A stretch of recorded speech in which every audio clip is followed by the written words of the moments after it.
సంక్రాంతి ముగ్గుల పోటీలు. సంక్రాంతి పండగ అయితే వచ్చేసింది. మరి ముగ్గుల పోటీలు ఉండాల్సిందే కదా! మా ఇంటి దగ్గర అయితే స్టార్ట్ అయిపోయాయి. మరి మీ ఇంటి దగ్గర? ఇక్కడ మా మార్కండే టెంపుల్ దగ్గర ముగ్గుల పోటీలు అయితే పెట్టేశారండి. నేను కూడా ముగ్గుల పోటీలో పాల్గొన్నాను. దాదాపు ఒక 60 మెంబర్స్ వరకు ముగ్గుల పోటీలో పార్టిసిపేట్ అయితే చేశారు. మనకొచ్చిన విధంగా ఏదో చిన్న ముగ్గు అయితే నేను వేశాను. చిన్న చిన్న పిల్లలు తమ చిట్టి చిట్టి చేతులతో భలే ముగ్గులేశారండి. నాకైతే చూస్తే మాత్రం భలే అనిపించింది. అండ్ ముగ్గుల పోటీ రూల్స్ వచ్చేసి 1 అవర్ టైం ఇచ్చారు. 1 అవర్లో ఒకరు మాత్రమే ముగ్గు వేయాలి అండ్ ముగ్గులో కలర్స్ కూడా ఫిల్ చేయాలి.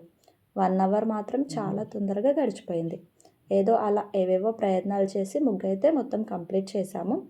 And first, second, third prices కూడా ఇచ్చారు. మనకు కూడా ఒక ప్రైజ్ వచ్చింది లేండి, పార్టిసిపేషన్ ప్రైజ్. అండ్ మీకు ఎప్పుడైనా ఇలాంటి ప్రైజెస్ వచ్చాయా? వస్తే కామెంట్ చేయండి. అండ్ మరిన్ని వీడియోస్ కోసం నా ఛానల్ని అయితే సబ్స్క్రైబ్ చేయండి, లైక్ చేయండి, కామెంట్ చేయండి. అండ్ మీరు ఏ విధంగా సంక్రాంతి పండుగ సెలబ్రేట్ చేసుకుంటారో కూడా కామెంట్ రూపంలో తెలియజేయండి. అండ్ అందరికీ అడ్వాన్స్గా సంక్రాంతి శుభాకాంక్షలు. Thank you.